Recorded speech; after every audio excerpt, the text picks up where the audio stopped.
강의 8번째 시간이고요. 제가 부제를 달았는데 죽음의 상태를 반전시키는 하나님의 사랑, 이렇게 부제를 달았습니다. 우리가 지난주에 2장 1절을 시작했습니다. 에베소서 2장 말씀이 1장 삼위일체 하나님께서 온 우주적으로 행하신 그 하나님의 놀라운 사역을 이제 개인적으로 적용해서 우리 개개인이 받은 구원의 실체가 뭐냐, 구원받기 이전에 우리는 어떤 상태에 있었던 것이냐 라는 걸 정확히 이야기한다는 거죠. 문제에 대한 정확한 진단, 이게 너무너무 중요합니다. 이 문제가 어떠하냐에 따라서 그 처방도 전혀 달라질 수밖에 없는 거예요.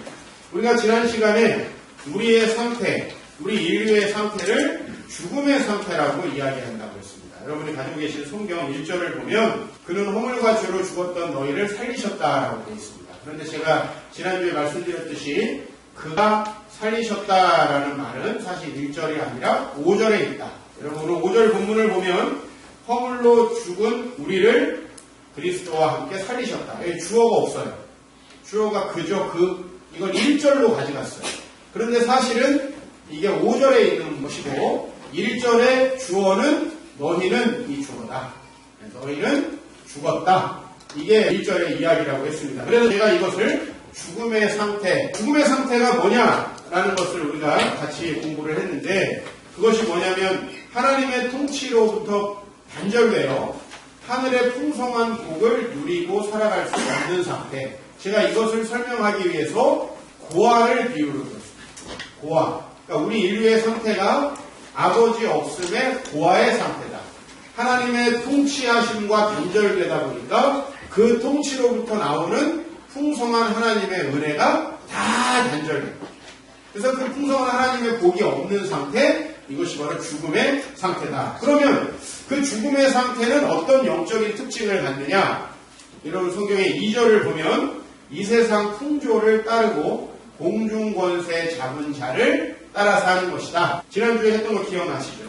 이 세상 풍조를 따라서 우리가 공중권세 잡은 자, 즉 이 세상의 지배적인 가치관을 따라 살아가는 사실상 노예의 상태다. 영적으로 보면.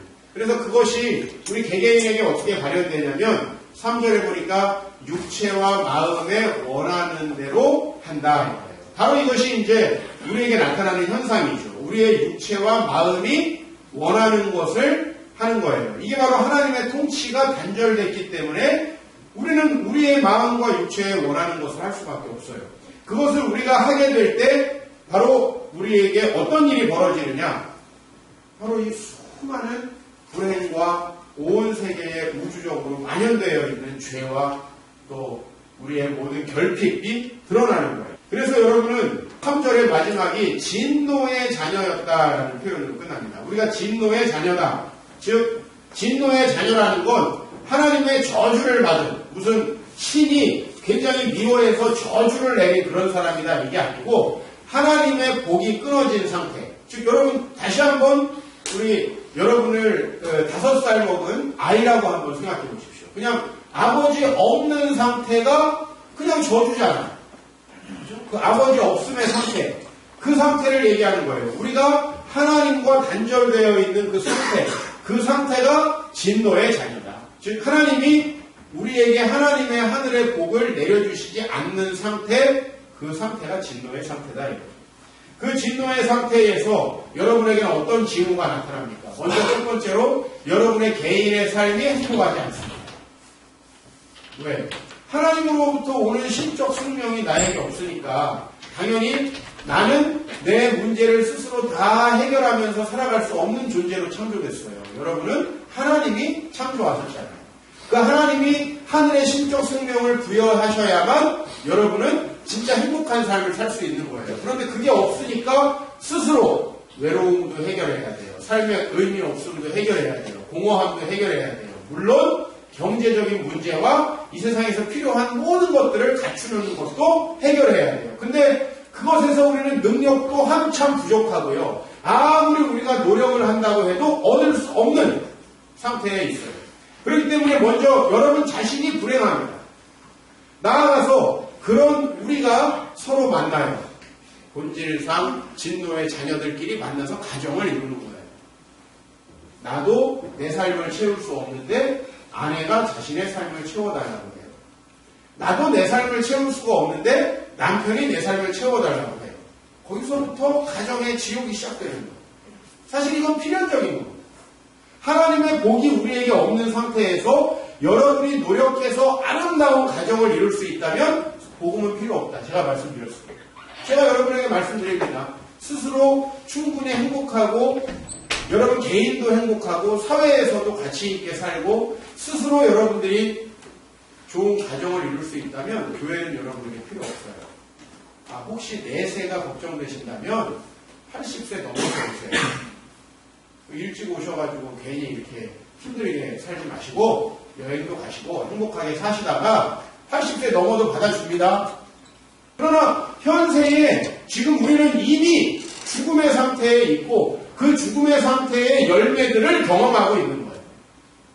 하나님이 나에게 복을 주시지 않기 때문에 일어나고 있는 수많은 일들, 즉 하나님이 아버지 노릇을 하셔야 되는데 우리 스스로가 집을 나갔기 때문에 아버지 없는 상태가 계속되는 그 탕자의 상태. 그게 여러분 다 해결되셨나요? 여러분이 그게 다 해결되셨으면 오늘 저도 예배도 짧게 드리고 굳이 뭐 또 여러분들이 이렇게 주일 성수하라고 압박할 필요도 없을 것 같습니다. 그게 다 해결됐다면. 그러나 우리는 하나님 나라가 너희 안에 있다라고 수호를 걸고 올 한 해를 지나고 있지만 여전히 하나님 나라가 우리 안에 실제화되지 않고 의무적이고 종교적인 그런 기독교인이 아닌가라는 생각을 스스로 반문하지 않을 수 없어요. 그렇다면 여러분에게는 오늘 말씀이 필요하고 그리고 오늘 여러분의 죽음의 상태를 반전시킬 수 있는 놀라운 구원이 필요하다는 거예요. 바로 우리의 개인의 삶, 우리가 이루는 가정과 공동체, 그리고 우리가 이루는 이 나라와 이 세상, 이곳이 바로 하나님의 복이 결여된 절망적인 상태에 있기 때문에 오늘 거기에 대해서 하나님은 반전을 우리에게 예고하시고 오늘 우리가 이 세상에서 스스로 찾을 수 없는 구원을 주시는 거예요. 그래서 오늘 이 4절 말씀은 사실은 그러나라고 시작돼요. 이 4절에 이제 숨어있는 접속사 그러나라고 하는 접속사를 살려야 될 것 같습니다. 앞에 우리가 죽음의 상태에 있어요. 그러나 이 상태를 전적으로 반전시킬 수 있는 하나님의 구원의 역사가 4절에서부터 설명됩니다. 자, 우리 인류 스스로가 처한 절망적인 죽음의 상태, 이거에 대해서 알고 있을까요? 모르고 있을까요? 인류는 이 절망적인 상태에 대해서 알고 있습니다. 증거가 뭐냐면 이 세상에 수많은 철학자들이 나왔다는 겁니다. 만약에 여러분 이 세상에서 우리가 스스로 문제없이 살아갈 수 있었다면 철학자들은 할 일이 없겠죠. 그죠? 이렇게 살아야 된다. 이렇게 해야 우리 사회가 아름답게 된다. 그런 철학자들의 가르침이 뭐가 필요해요? 동양의 노자니, 맹자니, 공자니, 석가모니니 이런 철학자들이 뭐하러 나옵니까? 그런 철학자들이 왜 나왔어요? 우리 인류가 스스로 답을 찾을 수 없고 너무 절망적인 상황이기 때문에. 그런데 여러분 이 철학자들의 구상은 현실 정치의 프로그램으로 들어오지 못합니다. 여러분 그래서 저 서양에서는 소크라테스와 플라톤과 아리스토텔레스를 이어서 동양에서는 여러 제가 아까 말했던 그런 철학자들이 나왔어요. 현대의 화이트헤드라는 철학자는 이런 말을 했어요. 서양 철학의 역사는 플라톤의 각주다. 이런 말을 했어요. 즉 플라톤이 해결하려고 했던 문제에 답을 달고 또 아니니까 또 다른 답을 달고 이 각주를 하면서 지금까지 수많은 논문을 쓴 거예요. 철학자들의 논문은 다 그 논문이죠. 사실은 예전에 철학자들이 제기했던 문제가 하나도 해결되지 않아요. 그러니까 또 다른 방법으로 인류는 구원자를 고대해요. 그게 누굽니까? 바로 민중을 구원할 지도자. 정치인을 요구하는 거예요. 그래서 이 땅에는 끊임없이 민중들의 지지를 받는 정치 세력이 등장을 했어요. 그러나 그 정치 세력들도 하나같이 민중을 배신하죠. 우리 한국에서 최근에 정말 민중을 구원할 수 있는 그러한 구원자로서의 역할을 할 거라고 생각했던 분이 누구예요? 안철수예요? 안철수는 아니지. 노무현이죠. 그죠? 노무현에게 얼마나 많은 기대를 했습니까, 우리 국민들이. 그러나 지금 그분은 간대 없고, 네? 뭐 친노니 비노니 이런 식으로 해가지고 지금 온갖 그 밑에 있는 사람들이 어떻게 이 각 관계 속에서 권력을 그 사람을 팔아서 찾을까만 하고 있는 겁니다. 사실은 이 인류의 모든 사람들은 민중을 배신합니다. 왜? 배신하려고 배신하는 게 아니라 애시당초 우리를 구원할 능력이 없어요. 이 사회에 진정한 해법을 낼 수 있는 능력은 없었던 분이에요. 그렇기 때문에 우리는 인류 역사에 같은 실수를 반복하는 거예요. 답이 없으니까 혹시나 이 철학자가 주는 답이 혹시 답이 아닐까. 그래서 우리 인류 역사를 한마디로 정리하면 따라합시다. 혹시나 했는데 역시나다. 이게 인류의 역사예요. 제가 이것을 송두리째 너무 비아냥거리는 것 같아서 되게 미안합니다. 우리는 되게 열심히 답을 찾았고 정말 치열하게 고민하기도 하고 그것은 철학자들을 저는 존중하고요. 정치인들 나라를 위해서 일하겠다고 순수하게 발벗고 나서는 사람들 참 존중합니다. 그리고 여러분들은 또 몇 년 전에 안철수 현상을 일으키기도 했죠. 그런데 역시 좀 답을 기대하기는 어렵다라는 거예요. 물론 우리는 또 대통령을 뽑아야 되고 또 누군가에게는 기대를 해야 됩니다. 그러나 점점 나이가 먹을수록 어떻게 돼요? 기대를 하지 않고 뽑게 되는 그런 현상이 벌어지는 거예요. 왜? 역시 나를 너무나 많이 경험하다. 그래서 여러분 40대가 넘으면은 아내와 남편에게 뭐 기대합니까? 혹시나 했는데 혹시 했는데 역시야. 그죠? 30대까지는 그래도 기대하는 거야. 그래서 싸우는 거야. 남편이 그래도 나를 구원해주지 않을까? 아내가 그래도 나를 구원해주지 않을까? 40대가 되면은 본질을 알게 되기 때문에. 아니, 네가 그러면 그렇지. 속으로. 겉으로 하면 안 돼요. 속으로. 자, 좀 이야기가 엇나갔지만 이 세상에 스스로 답변을 찾을 수 없다는 거죠.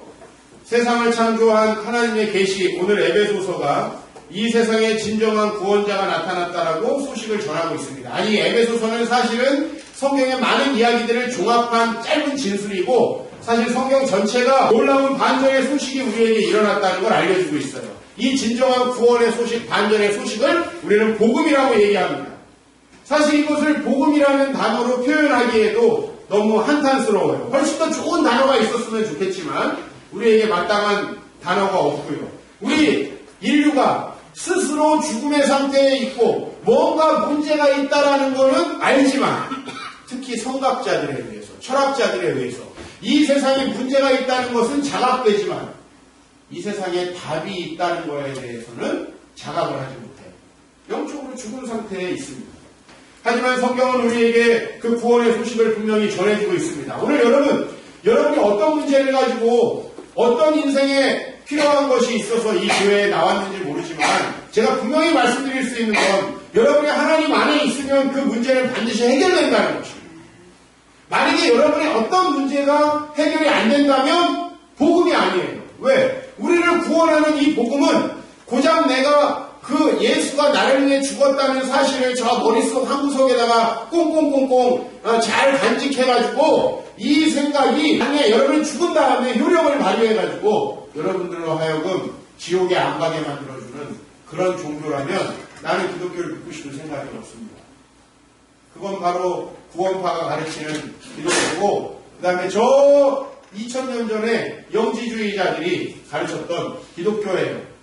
그런 기독교가 아니라 우리의 구원은 실제로 이곳에서 여기에서 여러분이 손으로 만져볼 수 있게 나타나는 것이다. 이 구원을 실제적으로 체험한 사람들은 신앙생활이 전혀 힘들지 않습니다. 여담이지만 이번 주에 하루 우리 아이들과 잠깐 시간을 보내면서 소위 말해 학습 지도를 할 시간이 있었어요.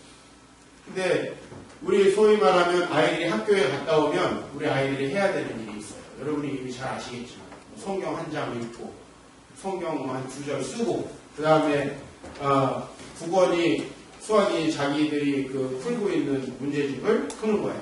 한 30분 정도면 하는데 재현이가 다 했다고 그래가지고 가져와 보라고 했어요. 근데 하루에 2장씩을 하는 거거든요. 하루에 2장. 4페이지잖아요. 근데 4페이지 중에 한 페이지가 이렇게 챕터가 넘어가는 장이었어요.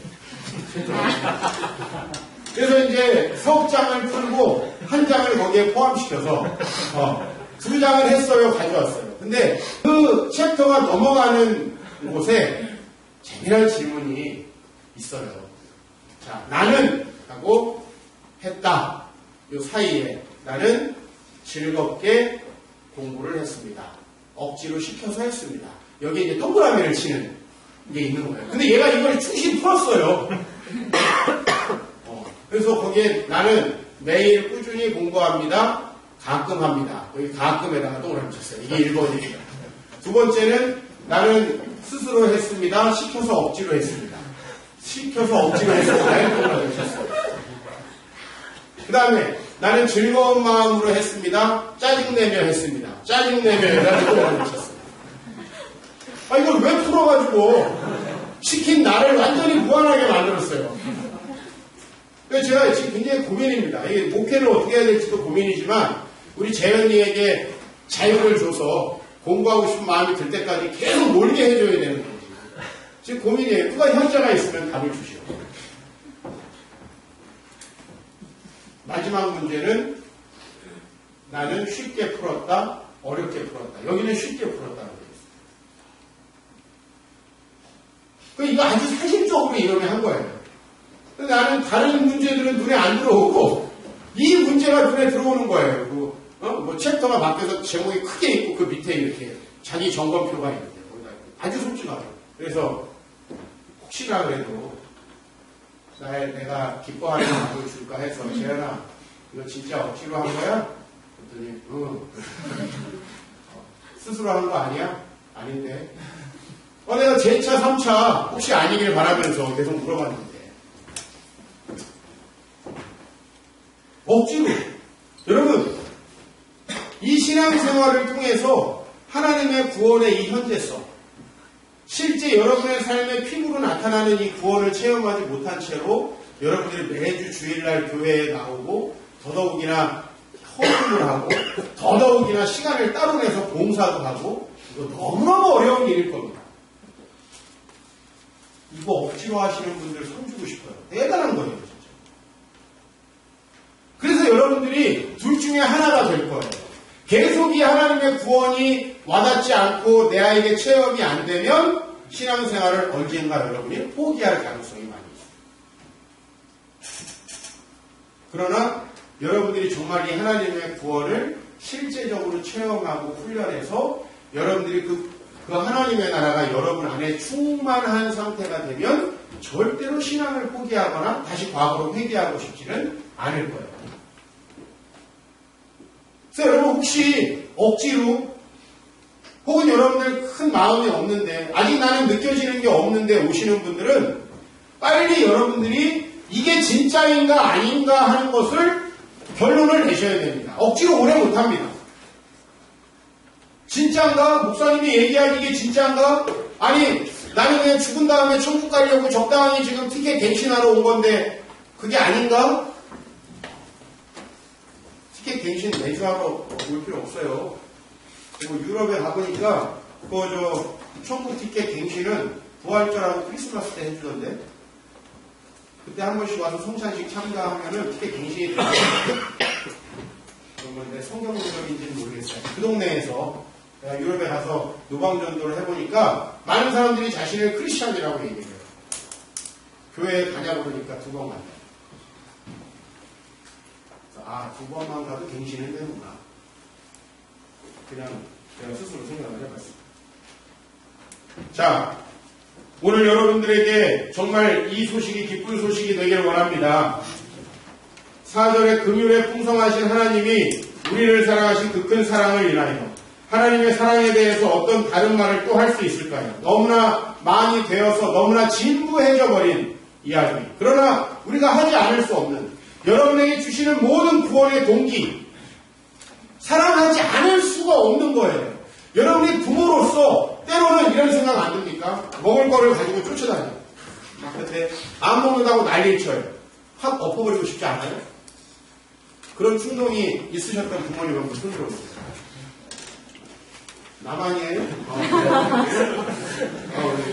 자매로서는 우리 최민경 자매님 있어요. 없어요? 나머지는 진짜 없습니까? 거짓말하는 사람 지옥 가요? 없습니까? 농담 또 그분 못해가지고 또 저를 고발하지 마시고. 자, 그럼에도 불구하고 엎어버릴 수가 없죠. 아유, 저 먹든지 말든지 뒤지든지 하고 싶은 생각이 막 여기까지 오지만 그럴 수 없죠. 왜요? 그럴 수 없는 사람이 우리 안에 있기 때문에. 우리가 아무리 하나님의 구원을 거부하고 온갖 엉뚱한 짓을 하고 답이 있다고 이렇게 얘기를 해도 여전히 남편에게서 아내에게서 돈에서 세상에 성공해서 내 구원을 찾는 그 우리의 너무나 답답하고 정말 한심스러운 그 장기적으로 지속되는 영적인 죽음의 상태를 그냥 두고 보실 수가 없는 거죠. 그게 바로 긍휼에 풍성하신 하나님이 우리를 사랑하신 그 큰 사랑을 인하여 이게 우리의 동기가 되는 거예요. 하나님이 사랑 때문에 사랑으로 인해서 그래서 우리에게 놀라운 반전이 일어났습니다. 제가 여러분에게 정말 드리고 싶은 말씀은 이 반전이 죽은 다음에 일어나는 게 아니라는 겁니다. 살아서 지금 여러분의 삶에 일어난다는 거예요. 예수를 믿는데 여전히 나는 공허함 속에 있다. 예수를 믿는데 누군가 나를 사랑해주지 않으면 도저히 나는 견딜 수가 없다. 누가 나를 인정해주지 않으면 도저히 견딜 수 없다. 하나님의 구원이 아직 여러분에게 임하지 못한 거예요. 제가 토요일 밤에 이제 세계인이라는 프로그램을 주로 봅니다. 어제 윈하우젠 증후군이라는 병에 대해서 배우게 됐어요. 뭐냐면 최근에 미국의 어떤 여자가 자기의 아들에게 꾸준히 지속적으로 소금물을 먹여서 병이 걸리게 한 다음에 불치병이 걸린 것처럼 계속 그 아이를 케어하는 사진을 인터넷에다 올려가지고 온 세계 사람들의 관심을 독차지하다가 아이가 죽었어요. 그래서 그 사건을 두고 이제 18세기에 저기 유럽에 살던 아주 큰 허풍들을 쳐가지고 세인들의 관심을 받고자 하는 그 윈하우젠이라는 사람이 있었는데 그 사람의 이름을 따서 1950년대에 학계에 보고된 질병이 이 질병이에요. 즉 사람들의 관심을 받고 싶어서 못 견디는 거예요. 그래서 심지어는 자기가 암에 걸렸다고 거짓말을 해가지고 SNS상에서 그 회복하는 회복기를 낸다든지 아니면 심지어는 자기의 자녀 혹은 자기의 남편, 자기의 아내를 독극물을 주입하면서 불치병이 걸리게 해가지고 온 세계의 관심을 받는 여러분이 잘 아는 스티븐 호킹 박사의 두 번째 아내도 이 병이 걸린 사람이에요. 스티븐 호킹 박사를 더 악화시키는 거예요. 근데 여러분 잘 보십시오.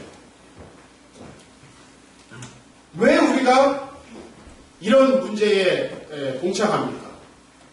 우리는 뭔가 관심을 받고 싶어하고 사랑을 받고 싶어하고 필요한 것들을 얻어야 됩니다. 근데 우리가 스스로 그것을 얻을 수가 없어요. 그것을 남편과 아내와 가족과 주위 사람들에게 조금씩은 우리가 얻을 수가 있어요. 그러나 본질적으로 그것을 우리는 우리 스스로 만들어내지 못한다. 그렇기 때문에 오늘 여러분들이 이 말씀이 매우 중요하다는 거예요. 여러분에게 그 모든 상태의 반전을 일으킨다는 거죠. 사실 사람들의 모든 죄가 자기의 욕망을 제어하지 못해서 나오는 거예요. 여러분의 모든 상태가 여러분의 지금 몸매도 욕망을 제거하지 못해서 나온 거 아니에요. 몇 분만 제가 그렇게 하는 거예요. 욕망을 제거할 수 없으니까 그 욕망의 노예가 돼서 하나님이 원래 주신 몸이 많이 파괴됐죠. 영적으로 제가 설명하기 위해서 비유를 드는 겁니다. 우리는 죽음의 상태에 있어요. 이 죽음의 상태가 여러분에게 있다고 생각을 하지 않으면 구원이라는 건 의미가 없어요. 세상에서 돈 문제 좀 해결하려고. 물론 이것도 다 구원 안에 들어옵니다. 그러나 여러분이 그런 파편적인 게 아니고 여러분 스스로에게 도저히 이 인생을 살아갈 수 없는 상태가 주어져 있다는 거예요. 그게 바로 진노의 자녀의 상태예요. 아버지 없음의 상태예요. 근데 그 상태로부터 우리의 인생의 모든 문제를 해결할 수 있는 구원이 예수 그리스도를 통해서 여러분에게 계시되었다는 거예요. 그 구원의 실체를 좀 살펴보기 위해서 우리가 5절에서 6절을 같이 읽어봐야 될 것 같습니다. 먼저 5절과 6절 말씀을 보면 중간에 가로를 치고 너희는 은혜로 구원을 얻은 것이라 이렇게 나와요. 이 말은 가로가 쳐 있는 게 맞습니다. 왜? 이 말은 오늘 이 나머지 세 가지 문장을 연결시키지 못해요. 즉 중간에 쌍따옴표로 삽입된 구절이에요. 그러면 나머지 구절만 읽는다면 이렇게 돼요. 같이 읽어봅시다. 허물로 죽은 우리를 그리스도와 함께 살리셨고 또 함께 일으키사 그리스도 예수 안에서 함께 하늘에 앉히셨다. 이겁니다. 이것이 하나님이 우리에게 행하신 구원을 설명하는 말이에요. 목사님 왜 이렇게 구원이 복잡해요? 그냥 우리 죽은 다음에 천국 가는 거 아니에요? 구원은 그렇게 단순하고 내세적인 게 아니에요. 이 세상에서부터 시작되는. 자, 그 구원을 어떻게 설명합니까? 여러분이 여기에서 이제 하나 주목해봐야 될 게 있어요. 그것은 함께라는 말이에요. 함께. 그죠? 아니, 구원이라는 것을 예수와 함께 살렸고, 아니, 나는 2000년 전에 죽지 않았는데, 함께 살렸다는 건 뭘까? 또, 함께 일으켰고, 함께 하늘에 앉혔다. 하늘에 앉혔다는 많이 들어본 것 같아요. 왜냐면 죽어서 천국 가는 거니까. 근데 여기에 하늘에 앉히셨다가 죽어서 천국 가는 것도 아니에요. 자, 여러분들이 여기서 함께라는 단어. 이것은 바로, 영어로 말하면은 SYN. 우리가 싱크로나이즈드 스위밍 할 때, 신에 해당하는 건데, 헬라어로 쉰입니다. 쉰. 근데 이 말이 사실은 따로 떨어져 있는 게 아니라 접두어로 함께 살리셨다, 함께 일으켰다, 함께 하늘에 앉혔다라는 말이 다 하나의 동사예요. 하나의 동사. 그리고 이것이 여러분에게 구원이 무엇인지를 설명하고 있어요. 자, 제가 여러분이 왜 구원받아야 된다고 얘기했습니까? 우리는 죽음의 상태에 있다. 그 죽음의 상태는 사실상 뭔가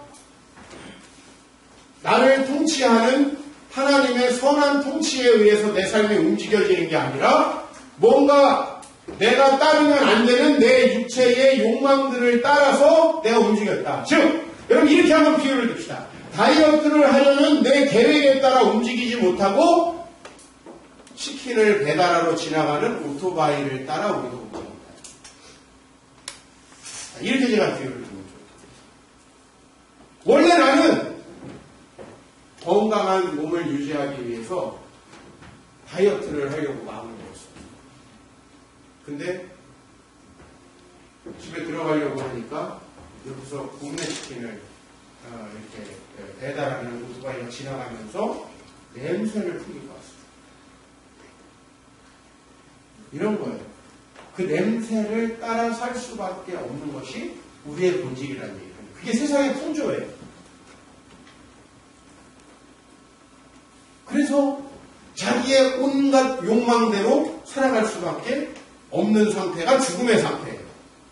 자, 그러면 여러분 그 죽음의 상태에서 5절 보세요. 허물로 죽은 우리를, 그 죽음의 상태에 있는 우리를 뭐 하신 거예요? 자, 살리셨고 일으키셨고 하늘에 앉히셨는데, 그러면 그리스도와 함께라는 단어는 무엇을 의미하느냐? 그리스도와 함께. 이것은 바로 여러분이 진짜 예수님과 2000년 전에 같이 십자가에 달린 건 아니잖아요. 그러나 우리가 예수 그리스도의 죽음과 더불어 죽게 되었을 때, 즉 여러분의 자아의 통치가 끝나고, 십자가에서 끝나고, 이게 바로 회개라는 거예요. 회개. 자아의 통치가 끝나고 새로운 통치를 기다리는 상황. 이게 죽어야 가능한 거예요. 그것을 죽음이라고 얘기해요. 그 실존적인 죽음에 여러분들이 동참하게 됐을 때 하나님은 마치 무덤 속에 있는 예수 그리스도에게 첫 번째 뭘 하셨어요? 생명이라는 것을 부여하신 거예요. 이게 예수를 부활시킨 건데, 이 부활이 우리에게 있어서 구원이다 이 말입니다. 우리는 그냥 이 구원이라는 것을 십자가에서 예수님이 죽으셨기 때문에, 내가 이제 그거를 잘 기억하고 있으면 나중에 우리 죽은 다음에 심판대 앞에 서가지고 옥황상제 같은 하나님이 앞에 앉아 계신데 그 앞에서 너는 예수님을 믿느냐? 믿었습니다. 그러면 무죄! 해가지고 너는 저쪽으로 가. 너는 몰랐네. 유죄! 해가지고 넌 저리로 가. 우리 이런 식으로 막바로 내세와 연결을 했는데 그게 아니라 우리의 구원은 예수님이 마치 지금 죽은 상태에 있어요. 그죠? 예수님 죽은 상태에 있어요. 우리도 그렇게 죽어 있어요. 근데 그 예수님을 어떻게 했어요? 하나님이 먼저 생명을 그에게 부여해 줬어요. 즉 영적인 생명을 이야기합니다. 영적인 생명을 그에게 부여했어요. 그리고 그를 일으키셨어요. 이 일으키셨다는 것은 무엇이냐면 자, 부활한 몸이 일어난 것을 이야기하지만 그래서 그를 하늘에 앉혔어요. 예수님으로 따지면 죽어 있었던 그 몸에 생명을 부여했고 그 다음에 그 몸을 일으켰고 그 다음에 그를 하늘에 앉히셨다라는 건 하늘에 올라가서 의자에 앉았다 이런 얘기가 아니라고 제가 많이 말씀드렸죠. 보좌에 앉는다는 건 뭐냐면 하나님과 동등하게 죽음의 권세에 통치받는 위치에서 죽음의 권세를 다스리는 위치로 바뀐다 이런 얘기예요. 즉 여러분 예수님이 죽음의 상태에 있었다는 건 뭘 얘기해요? 예수님이 죽음의 권세에 지배하에 있었다는 걸 얘기해요. 자 그럼 이것을 우리의 실존적인 상황으로 돌려봅시다. 여러분이 죽음의 상태에 있다는 건 뭐예요? 여러분들이 죽음의 권세, 즉 이 세상의 풍조와 이 세상의 지배적인 가치관들과 여러분의 마음과 육체에 원하는 그 욕망들의 지배를 받고 있는 상태를 얘기합니다. 그건 죽은 거죠. 우리 인류가 살아있다면 이런 세상을 만들면 안 되죠. 죽어있다는 거예요. 여러분이 정말 영적으로 살아있다면 여러분의 가정이 그래서는 안 되죠. 여러분이 진짜 살아있다면 여러분의 개인의 삶이 이렇게 되어서는 안 되는 겁니다. 훨씬 더 여러분들은 아름답게 창조된 거예요. 훨씬 더 아름답고 더 놀라운 계획을 이루면서 정말 하나님께 영광이 되고 이 세상 사람들에게는 존경받는 삶을 살아갈 수 있는 자로 그렇게 하나님이 뭘로 창조하셨다고 했어요? 하나님의 형상으로 창조됐다고 했어요. 그런데 우리가 타락했다는 건 뭘 얘기하는 거냐면 이 세상의 지배적인 가치관과 그 우리를 세상의 죄악 가운데로 빠뜨리는 그 권세들의 지배를 받고 있는 상태. 원래는 정말 아름다운 바디 쉐입을 유지하면서 살아야 되는 우리 모두가 모델처럼 되어야 되는 상황 속에 태어났다는 거예요. 이건 비유예요. 육체로 제가 비유만 들은 거예요. 진짜 그런 건 아니에요. 그렇게 태어났는데 우리가 치킨 냄새를 도저히 극복할 수 없는 거예요. 이 죽음의 권세. 치킨. 이게 죽음의 권세예요. 이 죽음의 권세를 도저히 극복할 수 없는 상태. 그건 노예의 상태죠. 그죠? 내가 좋아서 먹는 거예요? 아니면 그것이 날 유혹해서 먹게 하는 거예요? 그거예요. 내가 좋아서 하는 게 아니죠. 이 세상의 쾌락의 속성을 보세요. 자, 쾌락의 극한, 마약이죠? 마약 자기가 하고 싶어서 합니까? 할 수밖에 없는 겁니다. 성적인 쾌락의 극한은 동성애예요. 동성애. 자기가 하고 싶고 자기가 그게 너무나 소망되는 게 아니에요. 그것에 한번 중독되면 할 수밖에 없는 거예요. 마찬가지죠. 이 세상에 돈에 미친 사람들 나중에 야 저렇게까지 돈에 미치면 더 불행할 것 같은데도 돈에 끊임없이 미칠 수밖에 없어요. 그것이 좋은 겁니까? 아니면 돈이 자기를 지배하는 겁니까? 바로 그거예요. 어떤 사람 권세에 미쳐보세요. 우리 성환종 장로가 잘 보여줬지만 권세에 미치니까 하나님이고 뭐하고 없어요. 온갖 부정한 스캔들로 가득 차 있는 삶을 살아가죠. 권세에 미치니까. 그것이 그 사람을 지배했다는 겁니다. 아마 세상 사람들은 저 사람이 되게 높아졌네 라고 생각했을 거예요. 그러나 속성은 실제는 그렇지 않다는 거예요. 그 죽음의 권세들이 그를 굴복시키고 있는 상태. 그것이 무슨 상태예요? 죽음의 상태예요. 자, 그렇다면 우리가 죽음의 상태에 섰어요. 그게 성경 말씀입니다. 그런데 하나님이 이 안에다가 뭘 부여해요? 함께 살리셨고, 살리셨다는 말은 생명을 실행시켰다 이런 말이에요. 합성어예요. 합성어. 조회라는 생명이라는 말로 포이에요. 실행하다, execute하다, make하다, do하다 이런 말에 합성어예요, 합성어. 살리셨다라는 말은 생명을 그 안에다가 불어넣은 거예요. 이게 뭐죠? 바로 우리로 말하면 하나님이 창조하셨고 예수가 우리를 구원하셨고 우리는 하나님의 백성이었다는 그 원형에 대한 깨달음을 우리가 갖는 거예요. 아, 우리는 원래 그런 존재가 아니었구나. 하나님의 자녀였구나. 이제 더 이상 보아처럼 살지 않아도 되는구나. 라는 걸 깨닫는 거예요.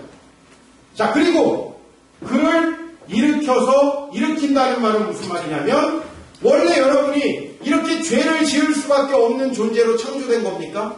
창세기는 그렇게 얘기하고 있지 않잖아요. 우리는 원래 죄를 짓지 않을 수 있는 영원히 존재하는 하나님의 형상으로 창조된 거예요. 즉 여러분은 이 정도의 수준으로 살아갈 수 있도록 창조된 거예요. 그래서 사람은 이걸 다 소망해요. 근데 여러분 실상은 이렇게 살아가고 있는 거예요. 자, 보십시오. 원래 우리는 죄를 짓기 전에 아담적 실존을 소망하고 있어요. 여러분들이 다 개처럼 살 것을 소망하면 지금 훌륭한 거예요. 개보다 나니까. 근데 우리는 아담적 실존, 에덴의 이전을 회복하고 싶은 그 실존에 대한 소망이 우리에게 있는 거예요. 그런데 우리는 실제로는 너무나 추잡스럽게 살죠. 좀 더 리얼하게 표현해 볼까요? 교회에 와가지고 생각해보면 내 인생이 한심스럽게 그저 또 이런 짓들을 했구나. 또 이렇게 살아가는 거예요. 근데 그 실존이 나에게 반복되는 거예요. 사실 하나님의 성경 말씀을 통해서 보여주는 우리 인간의 삶이란 정말 숭고하고 아름다운 거예요. 뭐 이렇게 외로움에 허덕여가지고 관계에 집착하고 다른 사람 관심 끌려고 이 포장해가지고 막 여기다 보고처럼 이렇게 놓아가지고 사진 찍어서 올리고 막 그럴 필요가 없는 거예요. 원래 전혀 그럴 필요가 없이 여러분 자신은 원래 숭고하고 아름다운 거예요. 근데 우리는 지금 세상의 권세, 뭔가 인기, 물질, 뭔가 내가 내 존재를 채울 수 있는 다른 것들이 필요하기 때문에 그 권세에 불복해 있는 거예요. 자, 여러분. 누군가가 여러분에게 사기를 치려고 한다고 합시다. 그러면 사기를 안 당하는 제일 좋은 방법이 뭔지 아십니까? 돈에 대한 욕망이 없으면 절대 사기 안 당합니다. 근데 수익률 25% 확정. 솔깃해요. 그죠? 왜? 물질에 대한 소망이 있는데 그가 만족시켜줄 것 같아. 이런 거예요. 여러분들이 그런 세상 욕망으로 여러분의 존재를 채우지 않을 수 있으면 절대로 그런 일들 당하지 않을 수 있다는 거예요. 그러나 우리는 그런 욕망이 있기 때문에 사실 나중에 보면 내가 왜 그랬을까 싶어요. 왜 그랬을까? 그러나 그런 세상의 쾌락, 욕망, 인기, 또 나의 어떤 자존심, 내가 세우고자 하는 그것들 때문에 사실은 그거에 지배를 받고 있는 거예요. 세상의 권세에. 근데 하나님께서 여러분 안에 내가 너희를 구원했고 너희는 원래 어떤 존재다. 너희는 내가 창조했다. 너희에겐 목적이 있다. 하나님께서 너희에게 구원을 베푸신 자군. 하나님이 이렇게 사랑하신 존재다라고 하는 새로운 생명이 우리에게 부여되는 거예요. 이게 복음이에요. 그리고 그 생명으로 예수님이 일어나셨죠. 일어나셨다는 게 뭐예요? 원래 예수님이 살아계셨던 그 죽음 이전의 실존으로 돌아가는 거죠. 그래서 예수님이 그 이전의 실존으로 돌아가서 실제로 제자들에게 나타난 거예요. 있을 수 없는 일이 벌어진 거죠. 왜? 어떻게 죽은 사람이 부활합니까? 예수님이 죽은 다음에 부활하신 이유는 바로 우리에게 그걸 보여주는 거예요. 너희에게 새 생명이 있다. 라는 걸 보여주는 거예요. 그리고 마지막으로 하늘에 앉히신다. 이건 뭐죠? 지금까지 너는 그런 세상의 권세들의 지배를 받고 살아갈 수밖에 없는 정말 팔랑귀하고 저 에베소서에서 얘기하는 늘 세상의 유혹의 풍조에 흔들릴 수밖에 없는 그런 어린아이와 같은 그런 삶이에요. 어느덧 하나님의 그 생명이 나에게 임해서 나는 이 세상을 평가하고 판단하고 다스릴 수 있는 그런 사람이 된다라는 거예요. 이게 구원이라는 거예요. 그게 바로 하늘에 앉힌다는 거예요. 하늘에 앉힌다는 건 하나님과 더불어 보호자에서 왕노릇을 한다는 거예요. 즉 여러분들이 이 세상의 지배적인 가치관에 끌려가는 사람이 아니라 이 세상의 가치관이 잘못되었음을 지적하면서 새로운 가치관을 창출해낼 수 있는 거예요. 이게 이 세상의 진정한 구원자가 되는 거예요. 여러분들 아유, 저 사람들이 돈이 많은데 나는 돈이 없다. 교회에 와가지고 돈 주시오. 이거는 거기에 굴복하는 거예요. 나는 충분히 욕심 부리지 않고도 나눠주면서 충분히 살 수 있어. 이걸 보여줌으로써 세상의 지배적인 가치관에 반하는 모습으로 그들을 교훈하는, 이게 진짜 다스리는 거 아닙니까? 공부를 여러분이 굉장히 잘하는 아이였다고 생각을 해보세요. 두 가지 길이 있어요. 공부를 아주 잘하던 아이가 이제 공부를 안 하고 놀려는 아이들을 만났을 때 나타나는 현상. 그 아이들을 공부하게 만들는지, 자기가 갇히는 거죠. 어느 게 지배하는 거예요. 비유예요. 어느 게 지배하는지. 함께 그들도 함께 공부해서 함께 미래를 준비할 수 있다면 지배하고 다스리는 거죠. 그렇죠? 그러나 쟤들이 진짜 자유롭고 좋아 보이네. 그래서 거기에 내가 끌려간다. 이것은 그 권세에 굴복되는 거죠. 교회 다니면서 예수를 믿으면서도 이 세상의 지배적인 가치관에 끌려다니면 여러분은 여전히 지옥의 상태를 사는 것이다. 그러나 그들에게 새로운 가치관을 창출해 줄 수 있어요. 적어도 우리 기독교인이면 믿지 않는 내 남편이 있으면 그 사람에게 나는 정말 하나님으로 만족하고 나는 정말 하나님 때문에 행복하고 그리고 나는 하나님과의 교제 속에서 내 인생의 길을 찾고 그리고 나는 이런 세상적인 욕망과 이런 헛된 것들에 따라서 살지 않는 그런 정말 아주 창조적이고 새로운 가치관을 가지고 살아가는 거야. 이걸 보여주는 거죠. 그러면 권세가 있는 거예요. 무슨 뭐 가장이니까 권세가 있고 부모니까 권세가 있는 게 아니에요. 항상 권세는 세 쪽으로 약한 사람이 딸려가게 되는 거죠. 여러분들을 하늘에 앉히신다는 것은 여러분들을 이 세상을 선도하는 자로 사용한다는 거예요. 그래서 아브라함에게 하나님이 이런 약속을 하셨어요. 내가 너를 큰 나라가 되게 하고 너로 말미암아 이 세상을 다 넘칠 것이다. 이게 뭐예요? 하나님께서 레프리젠터티브로 여러분을 뽑는 거예요.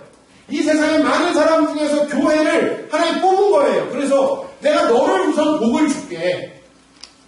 그리고 너가 전혀 다른 가치관을 가지고 전혀 다른 삶을 살아가는 모습을 다른 사람들로 하여금 흠모하게 만들므로써 그 흠모함으로 여러분을 따라오게 만들므로써 이 세상을 다 못 주겠다. 마태복음 28장에 대위임령이 바로 그런 내용이에요. 너희는 가서 모든 민족을 제자로 삼아서 아버지와 아들과 성령의 이름으로 세례를 주고 내가 너희에게 가르쳐 분부한 것을 이게 알아. 근데 여러분 우리가 세상을 따라가는데 그들이 어떻게 우리 걸 지켜요? 우리가 우리 것을 가지고 행복하고 아름답게 살아갈 때 세상 사람들은 물어보겠죠. 나도 행복의 비결을 찾고 싶다. 몇 번 여러분에게 드린 예화인데 이 시간에 생각이 나요. 2004년입니까? 동남아시아에 쓰나미가 났죠. 그죠? 많은 사람들이 죽었습니다. 그때 방송국에서 스텝으로 일하던 어떤 그 20대 후반의 형제가 있었는데 교회를 전혀 다니지 않던 형제였어요. 근데 이 형제가 자기 방송국 사람들하고 같이 그 지역을 놀러 갔다가 동료들이 많이 죽었어요. 그리고 자기하고 몇 사람만 살아가서 하고 오게 됐어요. 그리고 이 사람이 얼마 안 있다가 제가 그 당시에 섬기고 있던 교회 청년부에 예배에 나왔어요. 그 형제가 와서 좀 궁금하잖아요. 나는 어떻게 사람들이 예수를 믿게 되는지 정말 궁금하고 와서 변화되는 것도 굉장히 신기한 일이에요. 저한테. 아니 어떻게 교회를 전혀 안 나가던 친구가 교회를 왔어요. 근데 사실 그 우리 청년부에 고등학교만 나와가지고 그렇게 세상적으로는 별로 볼 게 없는 그런 그 친구보다 조금 나이가 많은 형제가 있었어요. 근데 평소에 이 친구는 더 많이 배웠고 더 다른 사람들이 부러워하는 일을 하고 있었지만 이 사람이 그 사람을 볼 때 늘 이상하다는 생각이 들어요. 왜? 아니 저 사람 품에 나보다 배운 것도 별로 돈도 나보다 많은 것도 아니고 직장도 나보다 좋은 게 아니에요. 근데 이상하게 저 사람은 늘 행복하고 평안하다. 근데 그런 느낌만 가지고 있다가 그 쓰나미로 동료를 잃고 완전히 세계관이 붕괴되지 않겠어요? 그러면 그 자기의 세계관이 붕괴되는 그 인생의 위기의 시점에서 야, 저 친구가 저 형이 저 믿는 거 저거 뭔지 한번 내가 배워봐야 되겠다. 그래서 교회가 이게 다스리는 거 아니에요. 뭐 여러분이 높은 위치에 올라가서 갑질하는 게 다스리는 거예요. 그야말로 세상에서 할 수 있는 가장 추잡스러워. 나는 힘센 자가 약한 자를 괴롭히는 거예요. 가장 추잡스러워. 정말 나쁜 거죠. 그죠? 지위를 이용해서 자기가 힘이 있다고 얼마나 추잡스러워요. 싸우려면 다이다이로 체중이 같은 놈하고 싸우라고 이거예요. 제 얘기. 정말 자기가 힘이 없고 연약한 사람을 괴롭힌 사람 세상에서 제일 추잡한 사람. 진짜 다스린다는 건 무엇이냐? 내가 그보다 힘이 없어도 그를 다스릴 수 있는 거예요. 왜? 우리는 하늘의 권세를 받았기 때문에. 이렇게까지 여러분이 마음이 자부심과 정말 하나님의 부르심으로 가득 차서 그 영광과 풍성함을 누리는 거, 이게 구원이란 말이에요. 내가 이 구원을 정말 설명하고 하나님의 말씀을 전할 때마다 야, 내가 진짜 말을 못하는구나. 그런 생각 정말 많이 해요. 이거 너무나 좋은 건데 아직까지는 이걸 내가 적절하게 표현하지 못하고 있어요. 듣는 여러분의 귀를 기대합니다. 정말 좋은 것이고 이것이 여러분의 모든 삶의 문제들을 송두리째 바꿉니다. 뭐 외로움이 결혼하면 해결돼요? 여러분 애인이 없어서 외로운 건 기대라도 있지. 결혼하고 외로우면 진짜 대책 없어요. 돈이 없는 채로 힘든 건 기대라도 있어. 왜 돈 있으면 나아질까 생각할 수 있잖아. 돈이 있는데도 공허하고 외로운 그거 꼭 경험을 다 해보시고 주님께 나아오시겠습니다. 하나님의 통치가 있어야 합니다. 많은 그리스도인들이 자기개발에 대해서 생각합니다. 물론 자기개발 좋은 겁니다. 그러나 여러분 자기개발을 해서 여러분들의 본질이 바뀐다면 복음은 필요 없는 거예요. 자기개발을 하기 전에 자기개발의 동기가 복음이길 바랍니다. 내가 더 많은 사람을 섬기고 하나님이 나에게 주신 달란트를 더 풍성하게 활용하기 위해서 자기개발을 하겠다. 난 이거 오케이예요. 그러나 난 자존감이 낮아요, 목사님.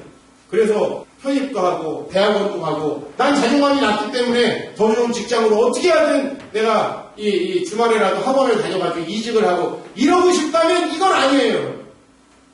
그건 여러분의 문제 절대 해결하지 않아요. 복음이 그 문제를 해결할 줄로 믿습니다.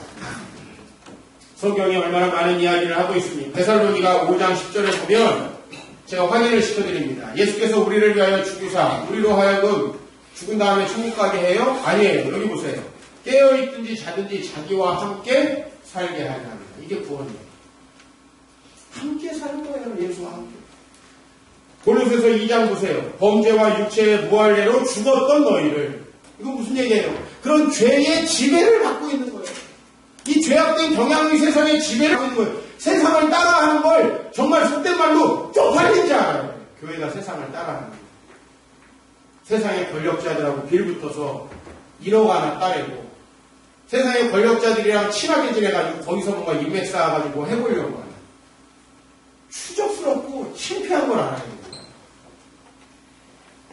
그게 호물거지로 죽은 자들에게 굴복하는 거예요.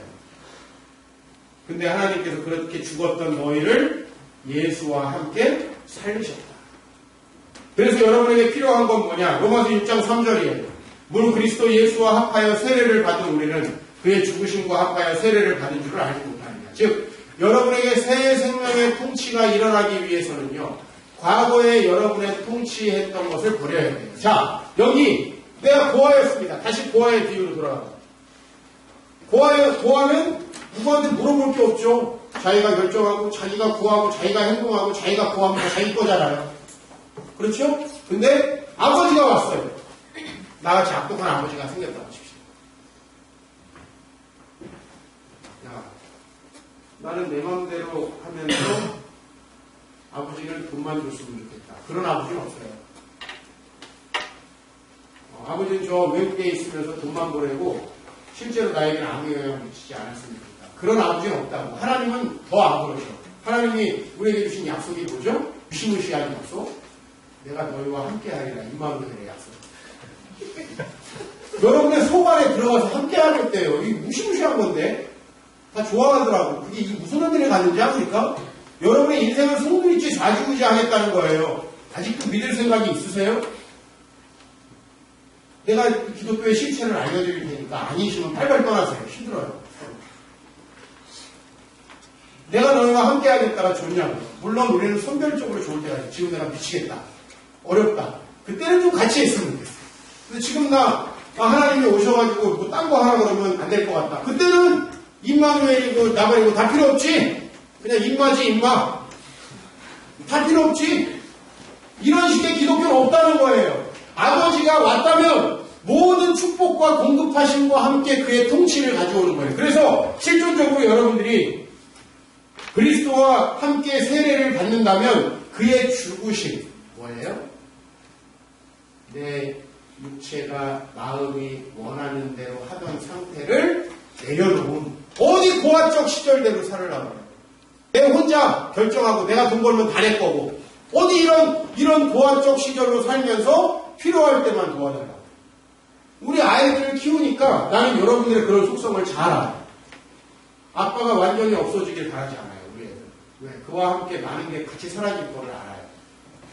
그러나 아빠가 이렇게 미국에 가신다 이런 건 괜찮은 것이에요.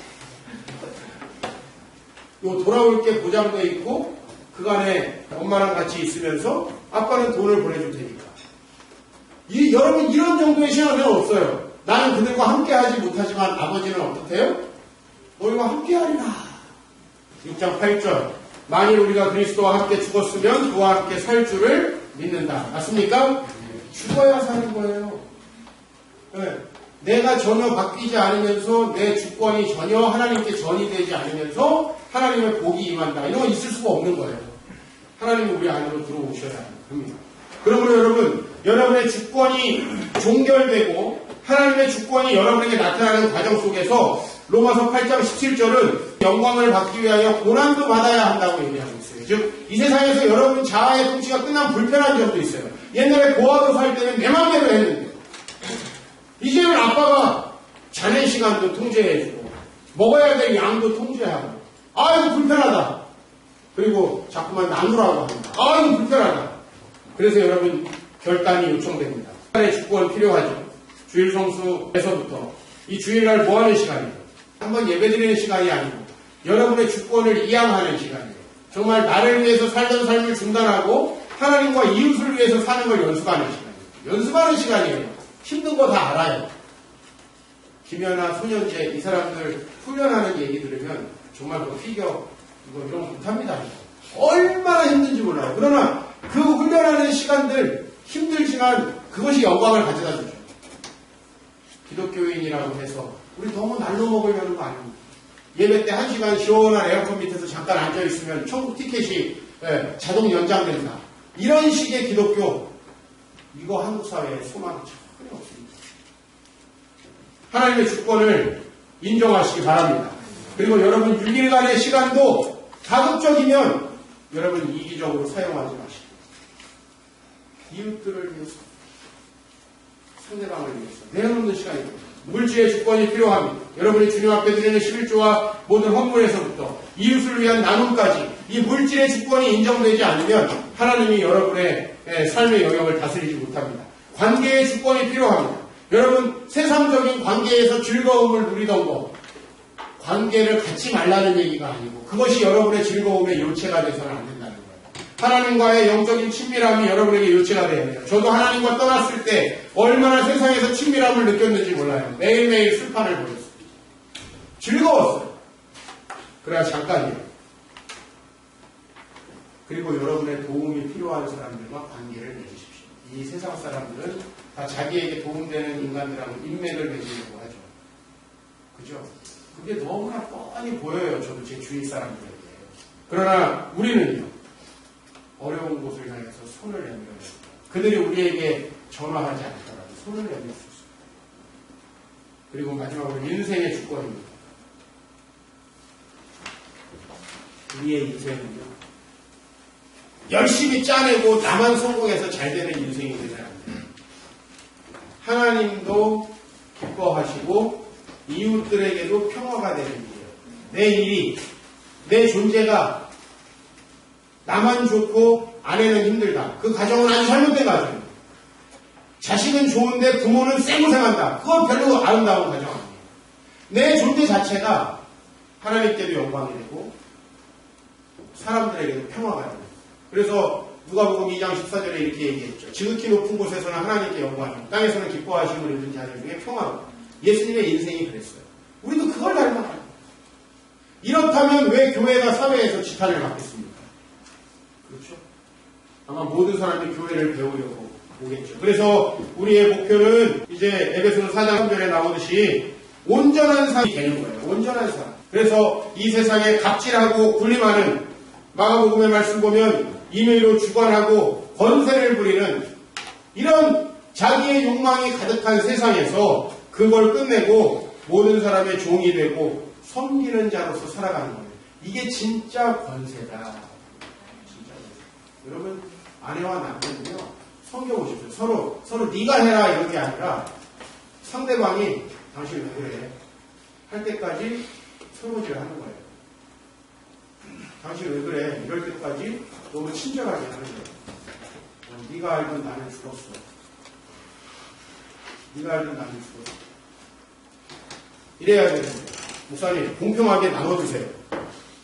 집안일 어디까지 내가 해야 됩니까? 공평하게 나눠주세요. 우리 지금 이런 상황에 있고 이 일은 내가 하고 이 일은 내가 하는 목사님 나눠주세요. 그건 솔로몬이 아니에요. 그게 아니라 정말 우리가 섬김으로써 다스린다는 사실을 알아요. 섬김으로써 다스린다. 진정한 존경과 권세는 섬기는 자에게 보내죠. 갑질하는 자에게는 뒤에서 얼마나 저주하겠습니까? 그것이 진짜 다스림입니다. 이러한 죽음의 세상 속에서 저는 오늘 여러분들에게 하늘의 진정한 복이 임하기를 바랍니다. 그것이 구원입니다. 여러분의 삶의 모든 문제가 바로 이 하나님의 사랑에서 해결됩니다. 우리에게서 시작된 게 아니고 하나님에게서 해결됩니다. 이 놀라운 사랑의 초청이 여러분들에게 이루어지고 진짜 여러분 함께 내가 하늘 보좌에 앉아있구나 라고 하는 그 풍성한 느낌, 그 느낌을 가지고 이 세상을 다스리는 자로서 실제로 다스리는 자, 높은 권좌에 올라가는 게 다스리는 게 아니라 하나님의 질서를 이 땅에 실현하고 보여주는 사람, 이게 진짜 다스립니다. 그런 구원의 복이 여러분에게 임하기를 소망합니다.